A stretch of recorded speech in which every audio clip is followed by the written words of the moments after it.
오늘 이 시간에는 첫 소산물 봉헌 이와 같은 제목으로 신명기 말씀을 나눠보겠습니다. 오늘 본문은 이스라엘 백성들이 가나안 땅에 들어가게 되어서 첫 소산물을 어떻게 봉헌해야 하는지, 그리고 봉헌 시에 어떤 신앙의 고백을 드려야 했는지, 이런 말씀이 나오게 됩니다. 결국은 우리가 지금 누리고 얻은 이 모든 수확물은 하나님께서 은혜를 베풀어 주셨던 것임을 고백해야 하고, 또 적과 꿀이 흐르는 이 가나안 땅으로 인도해 주신 덕분이라고 감사의 고백을 해야 된다라는 말씀이 오늘 본문에 나오게 됩니다. 본문의 말씀을 한 절씩 읽어가면서 첫 소산물 봉헌에 관한 이 주제를 나눠보도록 하겠습니다. 1절의 말씀 다 같이 함께 읽어보겠습니다. 내 하나님 여호와께서 내게 기업으로 주어 차지하게 하실 땅에 내가 들어가서 거기에 거주할 때에. 본문은 이스라엘 백성들이 아직 가나안 땅에 들어가기 전에 요단강 동편 모압 평지에서 모세가 이스라엘 백성들을 불렀다 했던 말씀으로서 가나안 땅에 들어가게 될 때를 가정하고 있습니다.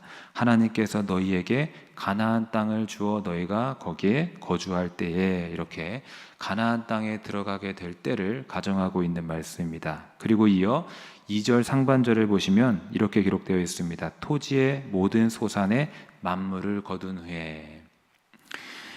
땅에서 얻은 모든 수확과 열매의 만물, 즉 처음 것을 거두라 말씀하고 있습니다. 그런데 여기서 우리는 만물이라고 할 때에 단순히 처음 것들만을 의미하는 게 아니라 처음 것 중에 얼마, 즉 다시 말해서 처음 수확한 것들 중에서도 가장 좋은 것들을 의미하는 것임을 기억해야 되겠습니다. 즉 처음 것 중에 가장 질이 좋은 것들을 골라내라는 말씀인 것입니다.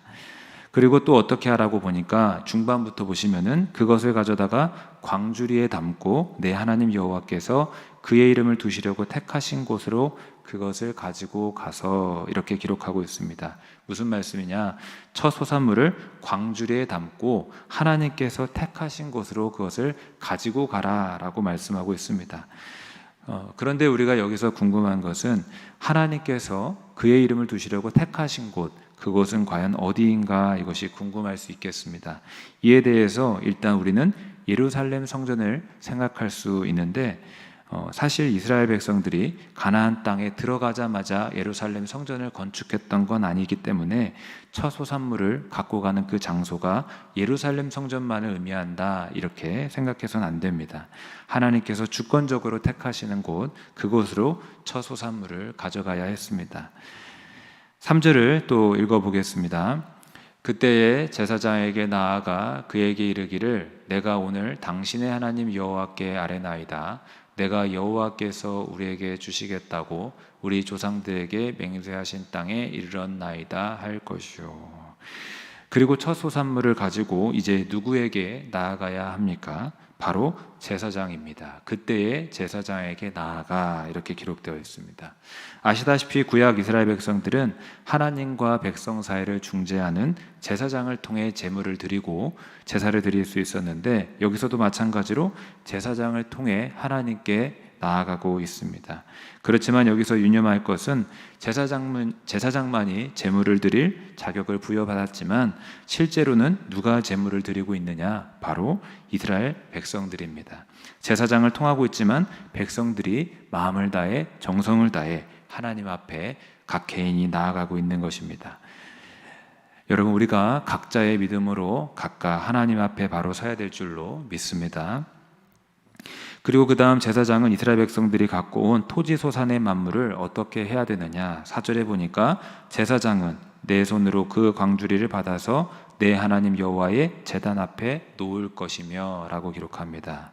제사장은 첫 열매를 담은 그 광주리를 받아서 하나님의 제단 앞에 올려놓아야 했습니다. 다시 말해 첫 소산물을 하나님께 봉헌하는 것입니다.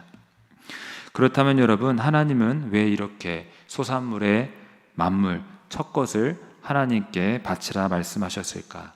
한마디로 말하면 내가 누리고 있는 이 모든 것이 하나님의 것이며 하나님의 은혜라고 고백하는 상징적인 행위이기 때문입니다. 일반적으로 만물은 모든 소산물을 대표하는 것입니다. 따라서 소산의 첫 것, 만물을 드리는 그 행위는 비록 첫 것만을 구별해 드리는 행위 같지만 실상은 소산의 모든 것을 드리는 것으로서 결국은 모든 것이 하나님의 소유입니다. 모든 것이 하나님으로부터 났습니다. 하나님의 은혜입니다. 라고 고백하는 행위가 되는 것입니다. 여러분, 우리는 이런 의미를 알고 우리 삶의 첫 것을 구별하는 신앙을 가질 수 있기를 바랍니다. 그래서 한 달의 첫 시간, 한 주의 첫 시간, 주일을 또 내 소유의 첫 것, 이런 첫 것을 구별하는 신앙을 가질 수 있기를 바랍니다. 그리할 때 내 삶의 모든 것이 다 하나님의 것이며 하나님의 은혜라고 고백할 수 있게 될 줄로 믿습니다. 그리고 이제 5절부터 10절까지는 소산의 만물 첫 것을 하나님께 드리면서 이스라엘이 고백했던 신앙의 그 고백이 나오게 됩니다. 어떻게 고백을 해야 되느냐, 어떻게 이 봉헌물을 드리면서 하나님 앞에 고백해야 되느냐라는 내용인데, 요약하자면 하나님께서 작고 보잘것없는 우리를 크고 강한 민족이 되게 하셨습니다. 이런 고백이 있었고, 또 애굽에서 노예로 살던 우리를 종에서 해방시켜 주셨습니다 라는 고백이 있었습니다. 또한 험난한 광야길 가운데서 보호하시고 마침내 젖과 꿀이 흐르는 땅 가나안 땅으로 인도해 주셨습니다 라는 고백도 있어야 됐고, 그리고 주님께서 바로 이 땅 가나안에서 귀한 수확을 얻게 하셨습니다 라고 하는 고백도 있어야 했습니다. 한마디로 말해서 베푸신 은혜에 대하여 감사의 고백을 드리라 말씀하고 있습니다. 5절을 함께 읽어보겠습니다. 너는 또 내 하나님 여호와 앞에 아뢰기를 내 조상은 방랑하는 아람 사람으로서 애굽에 내려가 거기에서 소수로 거류하였더니 거기에서 크고 강하고 번성한 민족이 되었는데, 상반절을 보시면은 너는 또 내 하나님 여호와 앞에 아뢰기를 이렇게 기록되어 있어서 첫 것을 드리면서 하나님께 이렇게 아뢰라, 하나님께 이렇게 신앙을 고백해라 라고 말씀합니다. 이어서 어떤 신앙인지 보게 되면은 방랑하는 아람 사람으로서 이렇게 기록되어 있습니다. 또 불과 애굽 땅에서 소수 민족이었는데 하나님께서 은혜를 베푸사 크고 강하며 번성한 민족이 되게 하셨다라는 감사의 고백이었습니다. 특히 여기 내 조상은 방랑하는 아람 사람이었다라고 한 것은 이스라엘의 조상 야곱을 가리키는 것입니다. 물론 야곱은 본래는 아람 사람이 아니었습니다마는 가나안 땅을 떠나 20년 동안 아람 지역 밧단 아람에서 나그네 생활을 했기 때문에 야곱을 아람 사람으로 이렇게 기록하고 있습니다. 그렇게 야곱 한 사람부터 시작된 이스라엘 백성은 애굽에서 살게 됩니다. 극심한 가뭄을 피해 애굽 땅에 와서 살게 되었는데, 그때 당시 야곱 집안은 약 70명 정도였다라고 기록하는데, 하지만 애굽 땅에 살면서 무려 200만 명이나 되는 대민족으로 크게 번성하게 되는 일이 있게 됩니다. 이렇게 민족이 번성하게 된 것은 은혜라고 말할 수밖에 없습니다. 그런데 이후 그들에게 고난이 닥쳐왔습니다. 어떤 고난인가? 애굽 사람들이 크고 번성해가는 이스라엘 백성들을 학대하고 괴롭히는 고난이 찾아왔던 것입니다. 6절에 보면은 애굽 사람이 우리를 학대하며 우리를 괴롭히며 우리에게 중노동을 시킴으로 라고 기록합니다. 애굽을 위해 종살이 시키면서 중노동을 시키고 또 온갖 학대를 가했던 것입니다. 참으로 어려웠던 시련의 시절이었습니다. 고통의 시절이었습니다. 그렇지만 그와 같은 고난의 때에 하나님께서는 이스라엘 백성들을 건져 주셨습니다. 7절을 함께 읽어보겠습니다. 우리가 우리 조상의 하나님 여호와께 부르짖었더니 여호와께서 우리 음성을 들으시고 우리의 고통과 신고와 압제를 보시고, 보시는 대로 하나님께서는 이스라엘의 그 고통을 보시고 부르짖는 음성을 들어주셨습니다. 그들의 신음과 부르짖음을 외면하지 않고 귀 기울여 주셨습니다. 그리고 어떻게 하셨습니까? 8절을 함께 읽어보겠습니다. 여호와께서 강한 손과 편팔과 큰 위엄과 이적과 기사로 우리를 애굽에서 인도하여 내시고, 하나님께서 이스라엘 백성들을 구원해 주셨습니다. 사람이 할 수 없는 크신 능력으로, 특별히 우리가 익히 알고 있는 그 10가지 재앙을 애굽에 내리시면서 애굽 땅에 있던 이스라엘 백성들이 애굽에서부터 빠져나올 수 있게 하신 것입니다. 참으로 이스라엘 백성들은 하나님의 기적과 놀라운 구원을 경험하게 되었습니다. 또 다른 대표적인 기적은 홍해를 가르시며 마른 땅을 걷게 하셨던 기적도 우리가 알고 있습니다. 여러분, 이와 같은 이스라엘의 역사를 살펴보면서 환난 중에 하나님을 찾고 의지할 때 하나님은 그 고통과 부르짖음을 외면하지 않는다라는 것을 우리가 알 수 있게 됩니다. 또한 이스라엘의 부르짖음을 들으셨던 것처럼 우리의 부르짖음을 들으실 것이고, 이스라엘을 기적적으로 구해 주셨듯이 우리를 구해 주실 것이라는 믿음을 갖게 될 줄로 믿습니다. 따라서 우리가 늘 주 앞에 나아가서 기도할 수 있기를 주님의 이름으로 축복합니다. 그리할 때 하나님께서는 우리의 부르짖음을 들으시고 고난과 환난도 벗어나게 하실 줄로 믿습니다. 그렇다면 드디어 애굽에서 나온 이스라엘은 어디로 향하게 됩니까? 우리가 아는 바대로 가나안 땅으로 가게 됩니다. 그런데 그 땅을 가리켜서 성경에서는 줄곧 젖과 꿀이 흐르는 아주 좋은 땅이라고 기록하고 있습니다. 하나님께서는 이스라엘 백성들을 바로 이와 같이 귀한 곳으로 인도해 주신 것입니다. 9절을 보시면 이곳으로 인도하사 이 땅 곧 젖과 꿀이 흐르는 땅을 주셨나이다. 여러분, 우리 하나님은 그의 백성에게 가장 좋은 것을 주시는 분임을 기억하실 수 있기를 바라겠습니다. 그리고 인도해 주셨다라고 기록된 것처럼 항상 우리를 선하게 인도해 주시는 좋은 분임을 기억할 수 있기를 바라겠습니다. 지금까지 본 대로 이스라엘은 첫 소산물을 하나님께 바치면서 과거에 하나님께서 베푸신 그 구원과 은혜를 감사 고백해야 했습니다. 또 그리고 무엇이라고 고백해야 되는지 10절을 보시게 되면은 여호와여, 이제 내가 주께서 내게 주신 토지 소산의 만물을 가져왔나이다 라고 고백하라고 합니다. 이 말씀은 이 귀한 소산물이 하나님이 주신 땅에서 얻은 것입니다 라고 말하는 것으로서, 다시 말해 이 모든 것들은 하나님이 주신 은혜 덕분입니다. 하나님이 우리에게 구원을 주셨고 이 땅을 주셨기 때문에 얻게 된 것들입니다 라면서 하나님께 영광을 올리는 고백을 하라고 말씀합니다. 10절을 우리 한번 다 같이 읽어보겠습니다. 여호와여, 이제 내가 주께서 내게 주신 토지 소산의 만물을 가져왔나이다 하고 너는 그것을 내 하나님 여호와 앞에 두고 내 하나님 여호와 앞에 경배할 것이며, 소산물을 하나님 앞에 두고 하나님께 경배하라 말씀하고 있습니다. 여러분, 우리는 이와 같은 신앙 고백을 해야 될 줄로 믿습니다. 내가 지금 누리고 있는 것, 갖고 있는 것, 모든 것은 하나님의 은혜라는 이 고백을 해야 될 줄로 믿습니다. 그리고 하나님께 경배해야 하는 것이 마땅한 바입니다. 그런데 여러분, 우리는 하나님께 감사, 찬양, 경배하며 잊지 말아야 할 것이 있습니다.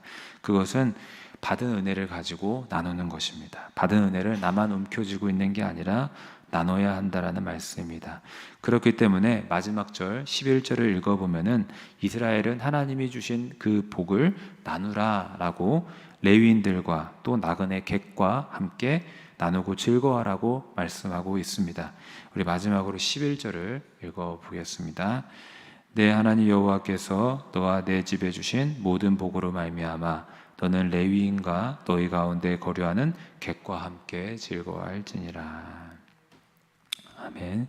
여기 보시는 바와 같이 하나님께서 주신 은혜와 복 때문에 누구와 함께 즐거워하라 하느냐 보니까 레위인 객과 함께입니다. 즉 자기 토지가 없고 자기 소유가 없는 레위인과 객, 즉 당시 물질적인 넉넉함이 없는 사람들과 함께 하나님이 주신 이 복을 누리라라고 말씀하고 있습니다. 물론 이 두 종류의 사람뿐 아니라 과부라든지 고아라든지 당시 생활 전반에 돌봄과 보호가 필요했던 사람들과 함께 즐거워하라라고 하는 말씀입니다. 여러분, 하나님께서는 이스라엘에게 풍성한 소출을 얻게 하시면서 그걸로 인해 자기 만족과 자기 기쁨만 누리라고 말씀하신 게 아니었습니다. 받은 은혜를 나누고 함께 즐거워하라라고 말씀하셨던 것입니다. 따라서 오늘날 우리는 이 말씀을 기억하면서 받은 은혜를 우리만 누릴 것이 아니라 이스라엘이 했던 것처럼 주의 이름으로 나누고 베풀고 꾸어주는 일을 해야 할 줄로 믿습니다. 말씀을 정리합니다. 모세는 가나안 땅에 입성하여 수확물을 거둔 후 첫 소산물을 하나님께 구별하며 봉헌할 것을 이스라엘 백성들에게 가르쳐 주고 있습니다. 그리고 이렇게 해야 했던 이유는 내가 누리고 있는 이 모든 것이 실제로는 하나님의 것이며 또 하나님으로부터 왔고 하나님의 은혜임을 고백해야 했기 때문입니다. 대표적으로 만물 첫 것만을 구별해 드리는 행위를 통해서 하나님께 이와 같이 나의 모든 소유는 하나님의 것입니다 라는 감사의 고백을 해야 했던 것입니다. 여러분, 오늘날 우리 역시 이와 같이 첫 것을 구별하여 드리면서 내 모든 것이 하나님의 것이며 하나님의 은혜라는 그런 감사의 고백과 신앙이 있기를 바라겠습니다. 사실 우리는 이스라엘 못지않게 그보다 더 큰 구원과 은혜를 경험한 사람들입니다. 이스라엘을 위해서 10가지 재앙을 애굽 땅에 내리시면서 애굽 땅의 그 종살이에서 학대에서 벗어나게 하셨고 또 거기를 벗어나 젖과 꿀이 흐르는 가나안 땅을 주셨다 했는데 사실 하나님께서는 우리에게는 더 큰 은혜와 구원을 베풀어 주셨습니다.